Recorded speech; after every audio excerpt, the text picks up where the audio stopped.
Scott McGregor here with Rapid TV, and I'm here in the Pyranha PH and Venture booth. Right. At Paddle Sports 2015 with Brian Day. Brian, we were talking about you creating a new category in rivers. So let's talk about this. So you're taking crossover and you're adding something to it. Yeah, the crossover category is pretty well established. There are a lot of people who like that small, nimble kayak. Why do you think they like that? Well, because it's versatile. It's like a hybrid bicycle. You can ride it on trails, you can ride it on the road. A crossover bike, you can take it on the river, you can take it on the lake. They have a drop-down skeg, so they go straight on flat water, but you pull the skeg up and they turn great on the river. Great. So what are you guys doing? Sit on top crossover boat. This is the Fusion Sit on Top, and it's really the first sit on top crossover on the market.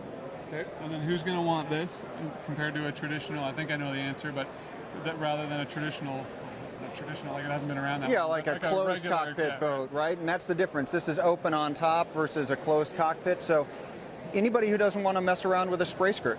The great thing about sit on top kayaks is you need less training to go out and have fun in one. You don't have to learn how to take your spray skirt off or flip upside down or whatever. You just go kayaking.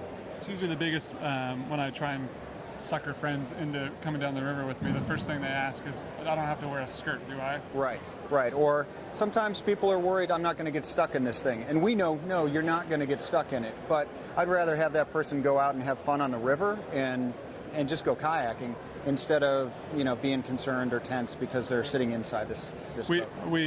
For Adventure Kayak magazine, or when we're at shows like this, people come up and they look at Rapid and they say, oh no, that's not for me. Yeah. And then I say, well, what do you do? And they're like, well, lakes and easy rivers. Yeah. And this is an easy river boat for some of those people too. Yeah, the thing about this whole category is if you say to somebody, are you a whitewater kayaker? Most of the time people will say, no way, I am not a whitewater kayaker. I don't want to do that because they think waterfalls and crazy stuff. But this category is for people who want to paddle down the river in the woods somewhere, go down something that you could take a canoe down, and the sit-on-top version just makes it that much more accessible. Yeah, great. So I'm seeing it here. Is this ready to go? Is this a prototype, or are these? No, this is ready to go. Ready to go. We've got these. These are available from our dealers, and the boat's got it has thigh straps. It has a hatch in the back to store some gear, and then, as I said, it's got that retractable skeg, so it goes straight when the skeg's down, which is key. Makes it a lot easier to paddle a boat like this. Great. I see the price there is $8.99. They're $8.99. And the website for people to learn more is? It would be Pyranha.com. Great. Brian, enjoy the rest of the show. Thanks for taking the time. Scott McGregor here with Rapid Media TV, hoping you paddle forever.